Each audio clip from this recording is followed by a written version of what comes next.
Hello, how are you? So if you clicked on this video, you either watch my videos, hi, welcome, love to have you, glad you're back, or my title really pissed you off and you are currently rage typing in your comments. If that is you, I'm gonna call a brief timeout. I know my title is very emotive. There is a reason for it. And if you hear me out, I think you'll see where I'm coming from when it comes to this. Because calling in Lauren Sanchez's Bezos outfit for the Met brilliant is not a compliment. So for those of you who don't know me, my name's Abby.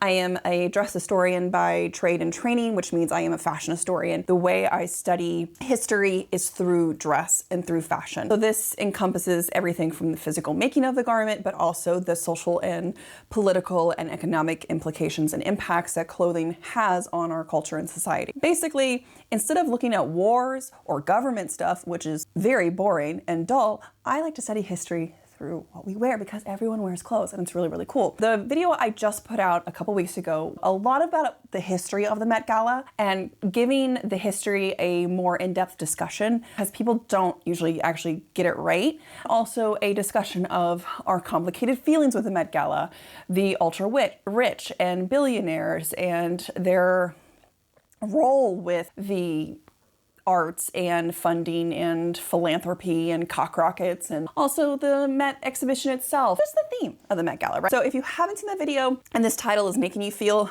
kind of weird, go watch that video first and then come back here. Or you can just watch this video and then maybe you'll go back and want to watch my previous video for even further context. With that in mind, I want to make this statement. I do not believe there is such a thing as an ethical billionaire. I don't care who you are. If you are a billionaire, something's wrong and you're doing something very wrong. You should not be a billionaire. Get rid of it. You don't need that much money.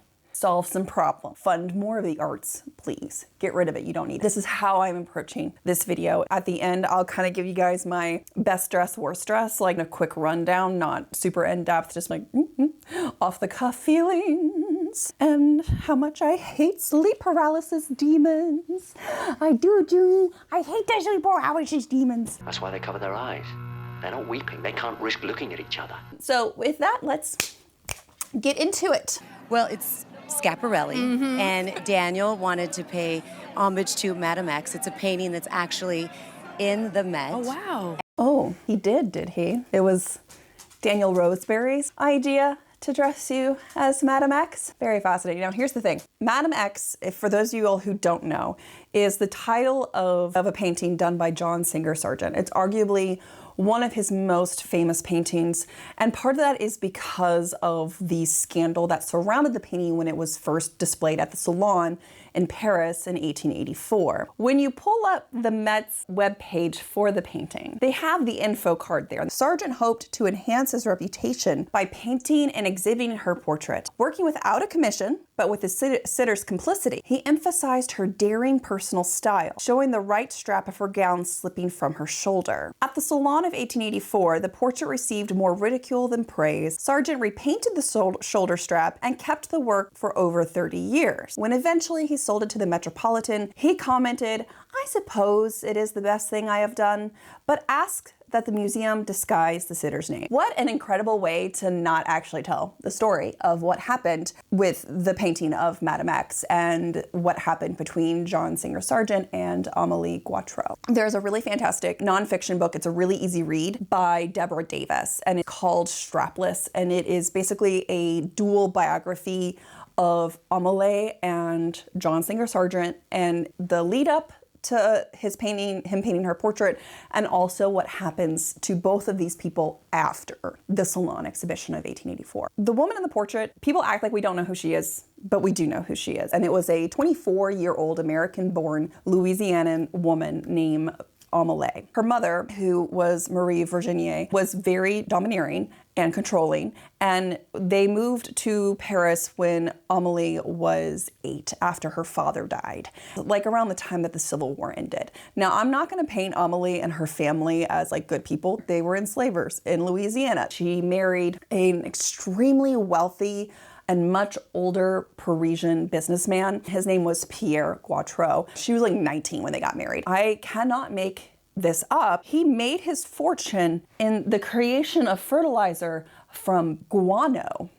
So literally a fortune made of batshit. Hey, so we're taking a little bitty break here because I got to tell you about the sponsor of this video, which should probably come as a surprise to, well, if you've watched the channel, none of you, because you should know who I'm talking about, because obviously I'm in my bedroom. And that means we're going to cuddle with dogs, and we're going to talk about, wait for it, Birch Mattress. They make fantastic mattresses that are made of organic and natural materials like organic cotton and latex, wool. They're Green Guard certified, American-made steel. One of the things I really appreciate about Birch Mattress is their use of wool. I have always been a big proponent of wool. I'm a huge wool fan because it's so good at helping naturally regulate your body's temperature, whether you get too cold or you get too hot. Having the wool layers just really helps keep your body temperature like at a okay, you kind of knocked the gimbal. Hello? Bueller? Here we go. Let's try. Hello? There is no fiberglass in these mattresses, so you don't have to worry about that. I literally had an appointment with my psychiatrist today, and she was asking me about like how YouTube goes and like how I make money. And I was like, oh, like, yeah, I work with brands that kind of like do these ad reads. And essentially it's like a paid commercial inside the video, right? And she was like, oh, okay. I was like, yeah. And the one I have this time is like with Birch, I've worked with them for forever. And I immediately went, and by the way, if you are actually looking for a new mattress, I do highly recommend Birch. They're extremely comfortable and not sponsored. But this is sponsored. But that moment this morning with my doctor was not sponsored. I will literally tell everyone to buy a Birch mattress. So now I'm telling you. And if you are looking for a new mattress, if you're in the market for a new mattress, I have to interrupt myself because I said the wrong number. They're having a 27% off sale for Memorial Day. So if you would like to give Birch Mattress a try, you can use the link in my description below. Go to birchliving.com/Abby Cox. Use the code Abby Cox. Or if you're like watching this on the TV, like my husband's watching YouTube on the TV, like he likes to do, and you have your phone available, you can always scan the QR code that's probably around here somewhere. Hey, babe, do you like our mattress? It's great. Did I pay you to say that? No. So this is an honest review? Yeah, it's an awesome mattress. Would buy again. There you have it, guys. And he's, how would I describe you? Persnickety? I don't know. A grumpy old man? Particular. A particularly grumpy old man. No, I'm just particular about the things I like. Here's the thing. Amélie, when she was there and once she married Pierre in Paris, she was hot shit. She was extremely well known, basically a celebrity, invited every places, was the fashion it girl, had incredible social standing, and was considered extremely beautiful and unique looking in her appearance. The best way I can describe Amélie in like the tit for tat situation is she was basically the Kylie Jenner of her generation. She was incredibly famous and well known within the Parisian social circle and her social class. John singer Sargent, while known, was not nearly as famous as Amélie was at this point in time in history. Okay, this is really important. There is a disparity here of social status. But he really wanted to paint Amélie because she was so well known and considered so beautiful. And he was like, I am the one, I should do this. This will be great for my career. And so he actively pursued her. This is really important. He actually had mutual friends write and speak to her to vouch for him. And in fact, in one of the letters he wrote to his friend, I have a great desire to paint her portrait and have reason to think she would allow it and is waiting for someone to propose this homage to her beauty. If you are bien avec elle, like good with her, and will see her in Paris, you might tell her, I am a man of prodigious talent. His campaign worked. She eventually agreed to let him paint her. And up until this point, like she hadn't really allowed her portrait to be painted because she and her mother were extremely aware of her appearance and her reputation. And they were really controlling of how it was going to be perceived. I'm like, should I have looked like this at the Golden Globes with my tits out? Yes, you have to wear your best dress to every function you go to, no matter what.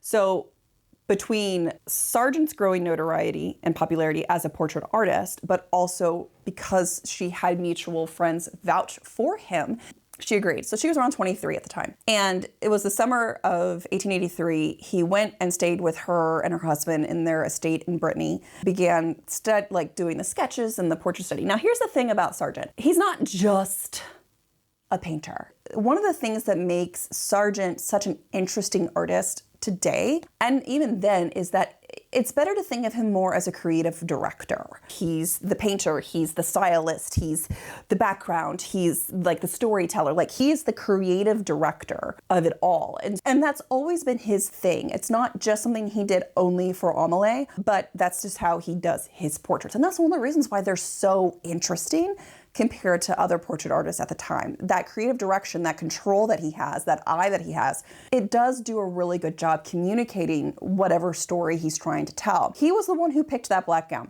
People say it's risky. I don't think it is. It's a black velvet bodice with it's an evening gown, and then you have the satin skirt. All of it looks very in keeping with what was fashionable at 1883 and 1884 for that time. The only thing that we'd be arguing is kind of risky is just the jeweled shoulder straps and kind of how open it is. But even then, it's still an evening gown. That's what they did. But he picked it in part because he wanted to kind of acknowledge her sort of bold fashion choices, but also to contrast her skin. The thing about Amélie was heavily rumored and believed, and honestly probably true, that she wore a lot of makeup, a lot more makeup than the average Parisian woman would have. And she did it intentionally. It wasn't to hide flaws. So she would wear rice powder and really make herself appear paler than what she already was. But then she would add rouge in very particular places. One of it being the tip of her ears, her lips, a bit of her nose, her hand, and hands. And Sargent really wanted to amplify that and play that up. And so by picking the black gown, there was a part of that too. When he started working with Amélie, he actually wrote a letter to his friend. Their name, I'm gonna say they, Violet Paget, but Violet went under the pen name Vernon Lee. Do you object to people who are fades? Fade, basically at this point, it translates to people who wear a lot of makeup. To the extent of being a uniform lavender or blotting paper color all over. If so, you would not care for my sitter, but she has the most beautiful lines, and if the lavender or chlorate of potass lozenge color be pretty in itself, I should be more than pleased. It's just really important here because of how much control he has over the creative direction of these portraits. It's clear she trusted him. Because this wasn't her idea, because she socially was much higher than him, she was young, immature, she was popular, she was busy and important, he wanted to paint her. She didn't ask him to do this. She was okay, that's fine, sure, whatever. She wasn't as engaged in the project as he was hoping she would be, because in his mind, she was gonna be his next muse, right? And they were gonna create this amazing piece of art together, and they were gonna buy it from him, and it was just gonna be this whole thing, and incredible, and continue to make incredible art together and build their fame and notoriety. But she was not a good sitter.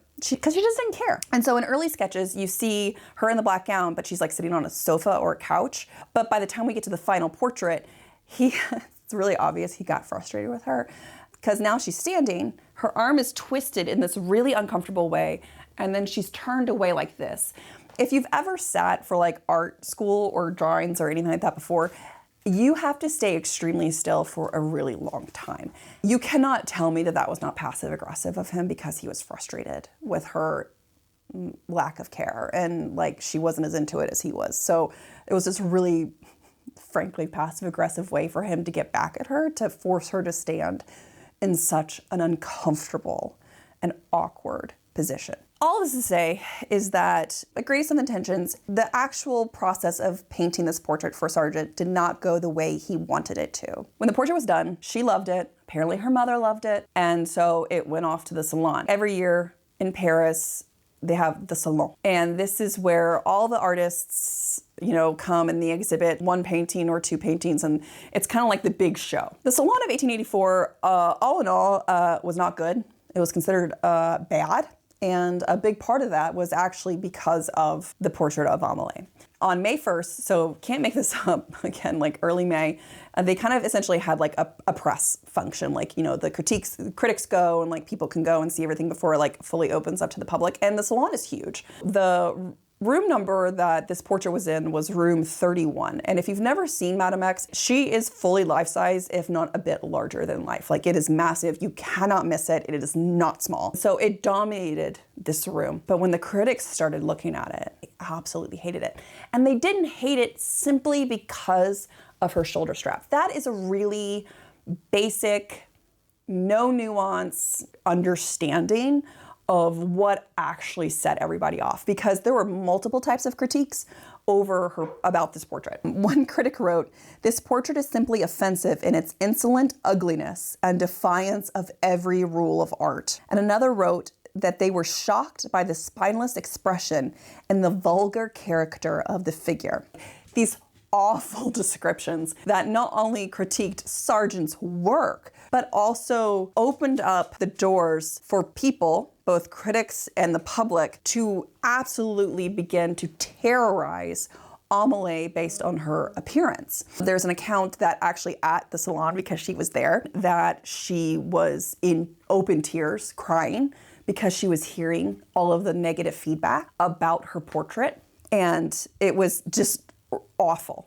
Sargent was upset because obviously he's not used to being critiqued as being like bad at art. Like, he's used to being praised for being so good. So for these French art critics to be like, he's sex, it's like, that really wounded his ego. But what made it worse was that, like, later that afternoon or evening, after the salon had closed, Amélie and her mother, who I think the best way to describe her mother is honestly like a Kris Jenner, went to Sargent's studio to demand that he remove the portrait from the salon to mitigate any further damage to Amélie's reputation. When I first heard about Kim's tape, as her mother, I wanted to kill her.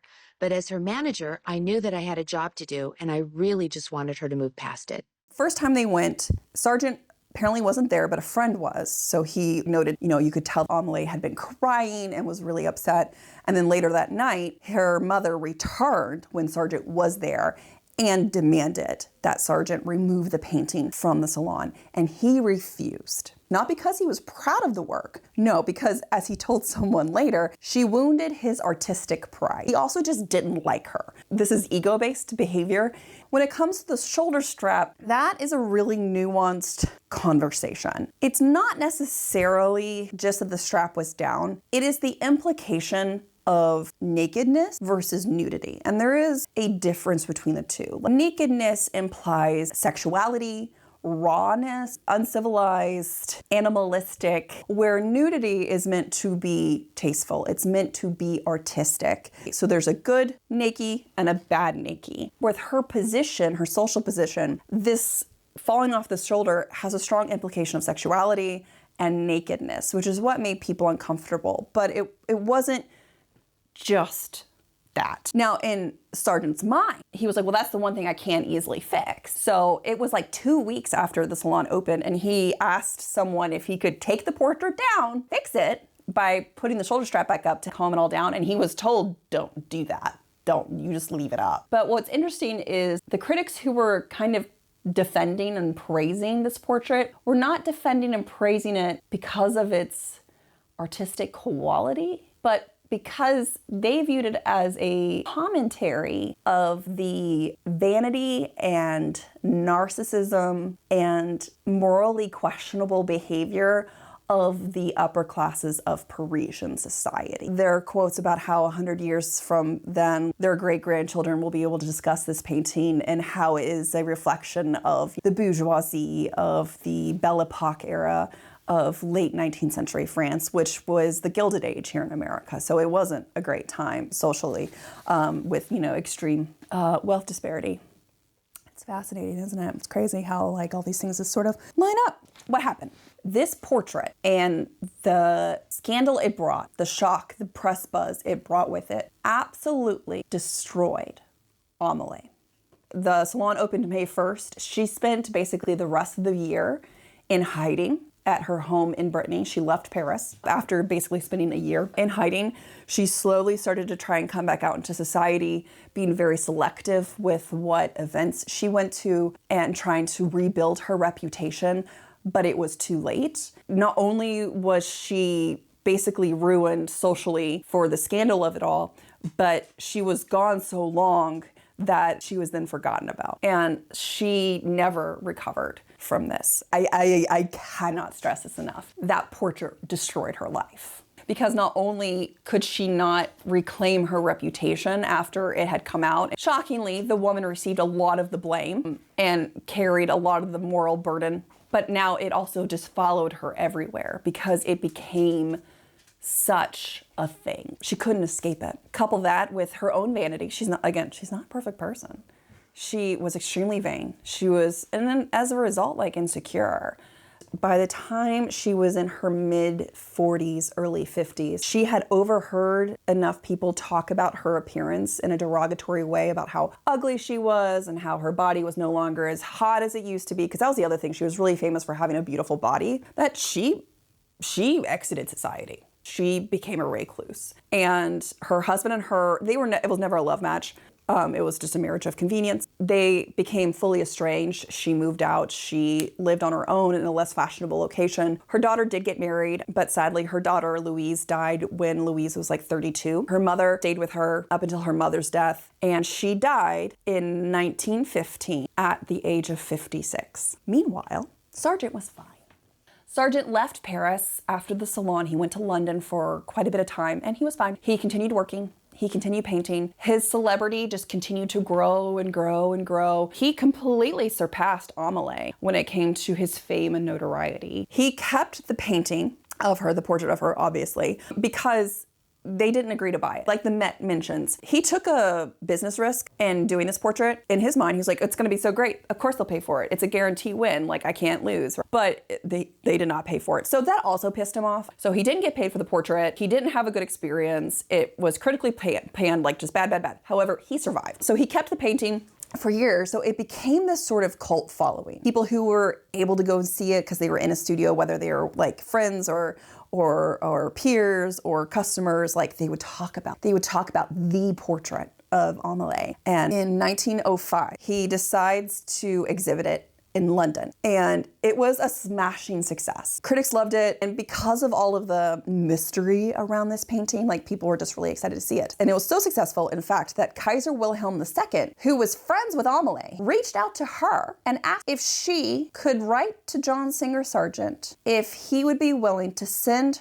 the portrait of her to Berlin to be put on exhibit, because it was Kaiser Wilhelm II's favorite. Sargent blew her off. He basically said, I'm abroad and I can't do it. He was like, no, I'm fine. I don't need you. But a few years later, in 1909, Kaiser Wilhelm reached back out to Sargent himself and was like, hey, can you send it to Berlin? He was more than willing to do it. He was like, of course I'll send it to Berlin. Sounds great. Awesome.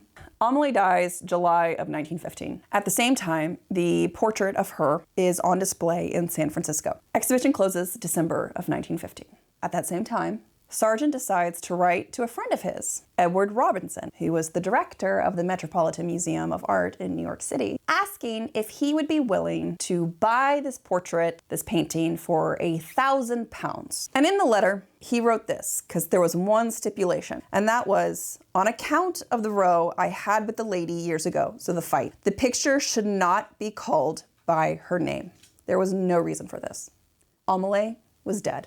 Her mother, dead. Her daughter, dead. Her husband, Pierre, was still alive, but obviously they had been estranged for decades at that point, and not like he was ever super duper interested in her life anyways. Like, they were just kind of friends and friendly, and then barely. Like, he didn't care. He was busy playing with his batshit empire. Guano! That sounds so familiar. Bat droppings.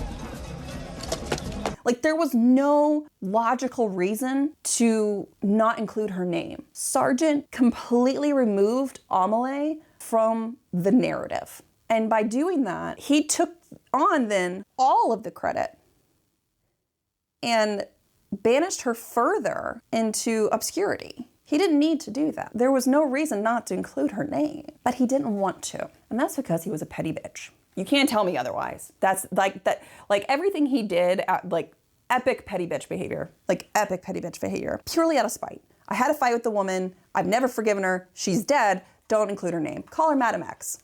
Fucking wild.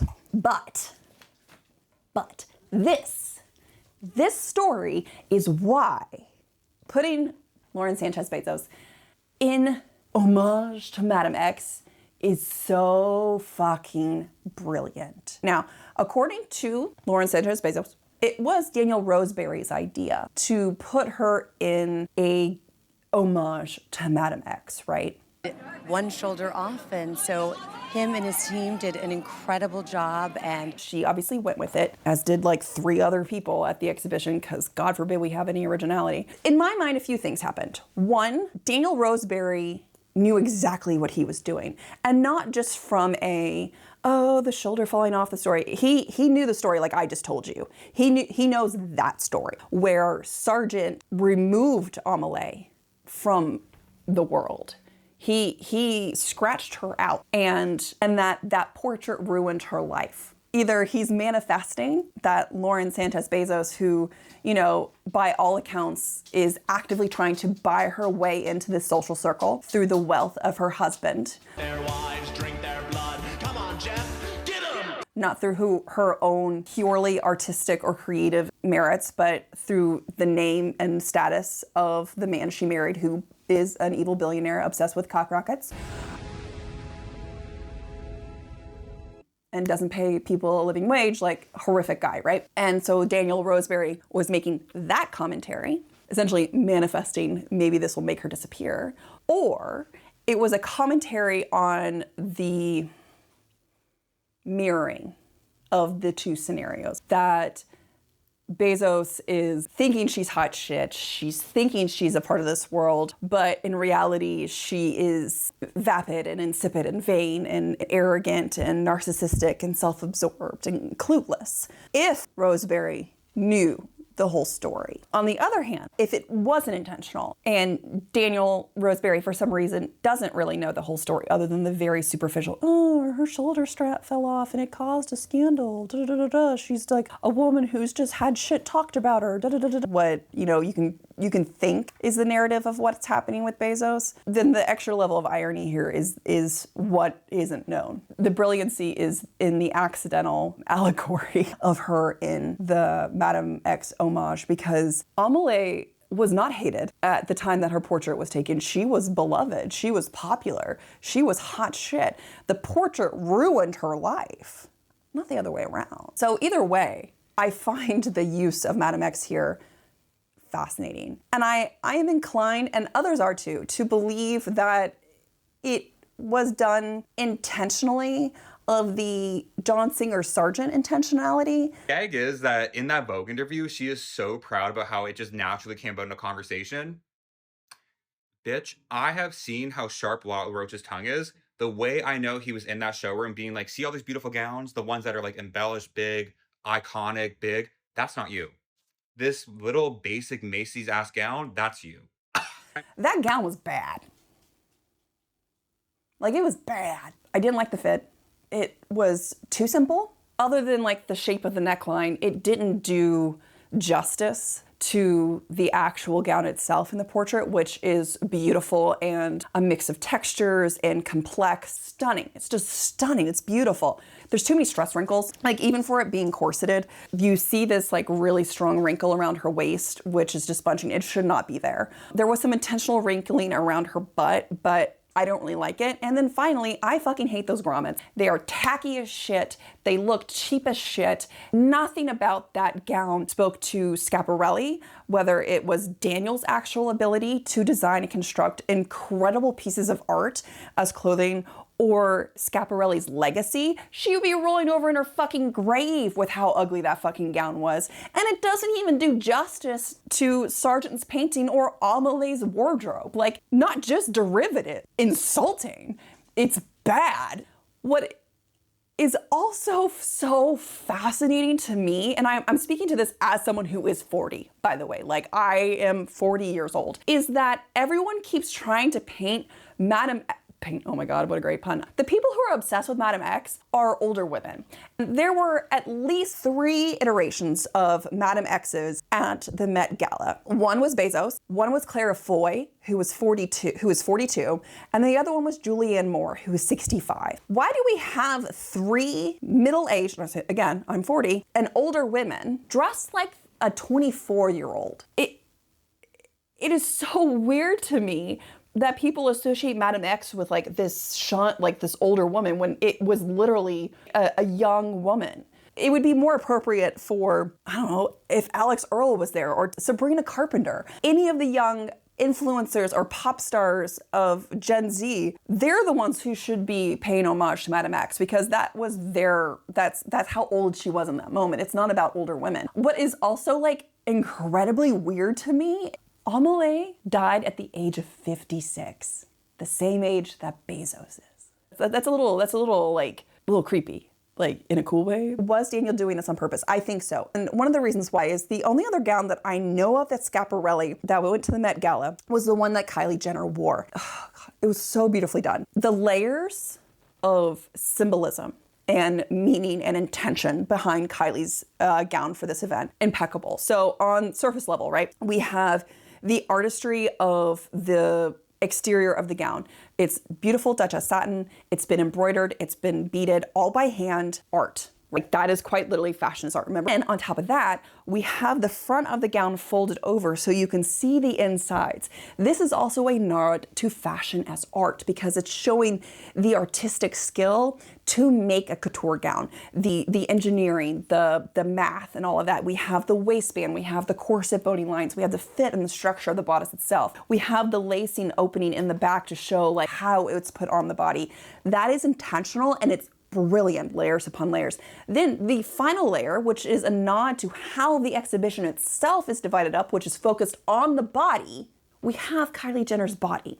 This gorgeous, beautifully fit, nude corset that was painted and shadowed to give the illusion of the naked body, and it fits like a glove. It is so beautifully done and beautifully fit that we have this stunning like example of how to like fucking theme.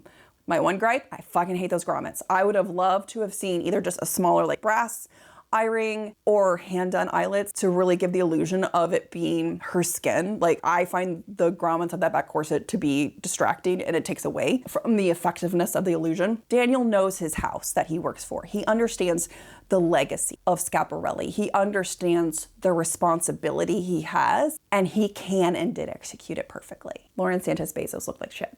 There is a reason. And if we're lucky, she will pull an Amélie and she will disappear and become a recluse and never leave her house. We can only hope. I doubt that will happen, but you know what? I am just here hoping for the best. Best and worst dress. Let's get into it. I'm gonna make this really quick because I don't really feel like getting into the weeds with all these because literally I could be talking to you guys for hours about all this kind of stuff. So I just have compiled a quick list of my favorites. This does not mean if someone's not on a list that you like, that doesn't mean I didn't like their outfit. It's just something that I'm not compelled to talk about. And like I said in the previous video, about this theme, you can't really fuck this theme up. Impressively, people did. Not in the way I thought they would, but they did. People who say that people didn't understand the assignment, they themselves don't really understand because they're viewing fashion as art as that the fashion is supposed to emulate art, as in traditional art, as in sculpture and painting and da-da-da. And that's not the theme. The theme is that fashion is art. Not art can be on fashion or fashion needs art to be like, no, fashion is full stop art. If you're wearing a well-fit gown, even if it's black, beige, white, or gray, technically you're in theme. Is it exciting? No. Is it boring? Yes. But you're not off a theme. You're just forgettable. This is not a time to play it safe. So with that, here are my absolute favorites. No particular order. Like we already know, Kylie Jenner, one of my favorites. I adored Emma Chamberlain's outfit. I thought it was stunning. I thought it was such a fantastic way to incorporate painting and like traditional art, especially with her family's history of like her dad's a painter, the application of paint onto the gown. I also loved Kendall Jenner. I loved the commentary that Zach Posen made with taking something so mundane as a t-shirt, something so closely related to underwear, to working class garments, to simplicity, uniformity, and the lack of artistry, and then turned it into art.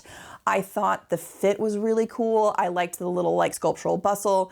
My one beef is that those wings that they made were awesome, and I would have loved to have actually seen that on the carpet, not in the museum, but the photo of her in the museum, it is also stunning. It just would have been a really cool like carpet moment. But I liked the conversation that was happening there with the white t-shirt. Bad Bunny and the conversation he was having about the fleetingness of the body and the impermanence of beauty and youth. I thought that was really cool. I understood what he was trying to say, I guess in my own way, like I was interpreting it. As with all art, that's part of it, right? Adored Dree Hemingway's outfit. I loved the ruff. That was so fucking cool. Everything designed by Robert Woon. Oh God, I'm so sorry. Whether it was Lisa, Naomi Osaka, I loved that one. Oh God, I'm gonna miss it. Nisha Pot Soup Pop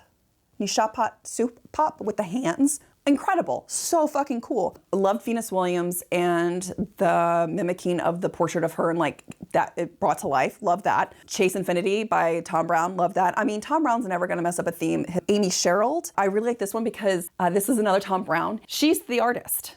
The outfit was based off of a self-portrait of her, like she did, and they brought it to life. This marrying of art, right? I thought that was really beautiful. Anouk Yai, the bronze makeup, oh, so good.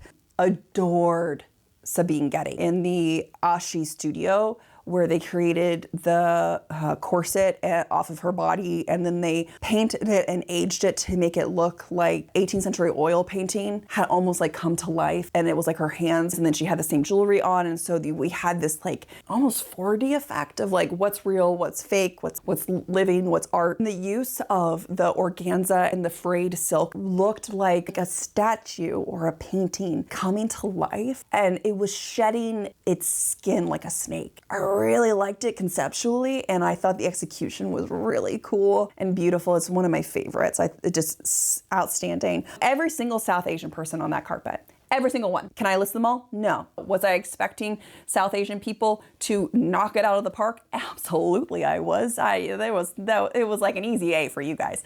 With that being said, there's no such thing as an ethical billionaire. I can appreciate what you're wearing, but I can still say you shouldn't be a billionaire. Okay, cool. Glad we had that talk.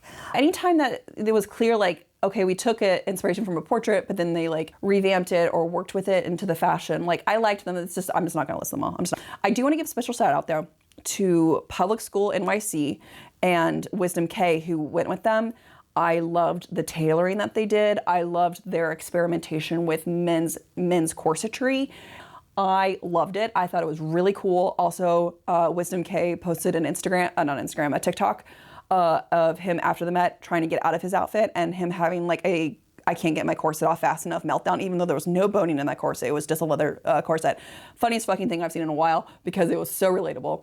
If you've ever worn corsetry to an event, that moment where you're like, it's time to you want to get out of your clothes, and then like all of a sudden you have to like figure out how to like unlace yourself, and you didn't see what was going on back there, and someone did it, and you're like digging for a string, and you're just like, please, for the love of God, I just want to get out of this thing and go to bed. There are other references that were on the red carpet that you all most likely would have missed, and one of them is actually Donald Fenn, who is Mr. Hayward in The Other Bennett Sister, and he's also he's Moriarty in the Young Sherlock Holmes series on Prime. Also, Irish Orpheus in Hadestown, fucking incredible. He looked really plain and simple in his outfit. There's a really good reference there. His bow tie is that of the style that Charles Rennie Mackintosh wore, who was an extremely prolific and profound and impactful Glaswegian artist. It's a subtle reference, but it's there. So I want to give a shout out to those who made Lala's dress. I thought this was stunning. She looked incredible. Those are Glasgow roses. Again, an art scene reference. Worst dress. Hamish Bowles. What in the fucking Omegaverse is this shit? This is a nightmare. I hate everything about this. It looks dumb. The end. Heidi Klum. Also hate this. This is disgusting. You look like a sleep paralysis demon / weeping angel from Doctor Who. It is not Halloween, and the theme is not camp. It is fashion, is art. Nothing about this is fashion. Is it technically impressive? Yes, of course it is. And I want to point out too, the same guy who did her makeup and like everything was the guy who also did Bad Bunny.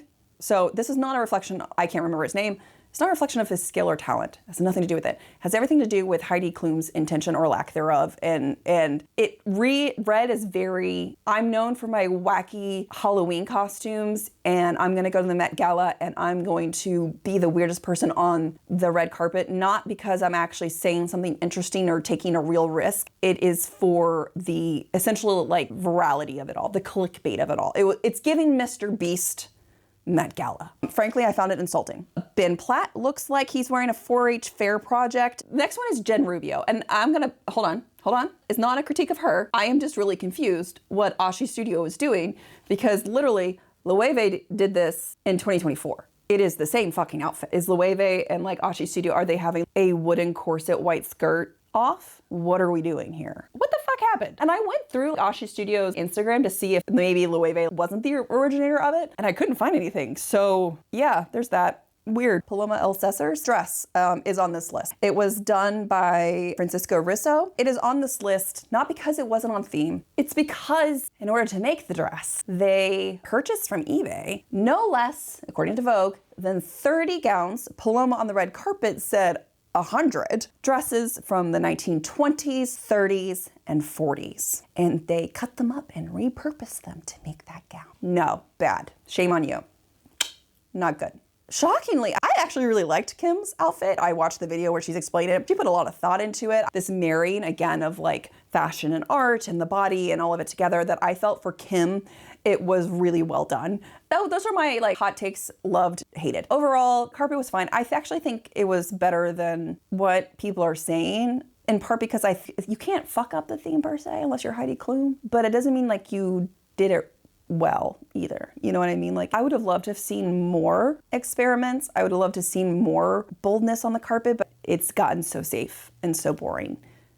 If you enjoyed this video, do the things that YouTube wants you to do in order to make it so other people can see my video. I hate asking for this. It's annoying, but literally YouTube is like, do people like your video? Then we'll share it more. Will people leave a comment? Then we'll share it more. The algorithm. And it's all just a bunch of bullshit, and it pisses me off. It sucks. Do those things if you're inclined. I'd appreciate it. If you haven't subscribed already and you liked hanging out with me, please do so. Next video will be coming out in a couple weeks, and we will be talking about The Other Bennett Sister, because, spoiler alert, if you have not seen it, it's out on BrickBox and it's fucking amazing. It's so goddamn good, and I cannot wait to rant about it in the best sort of way. It's incredible. With that, I'll see you all back here next time with another video. Goodbye.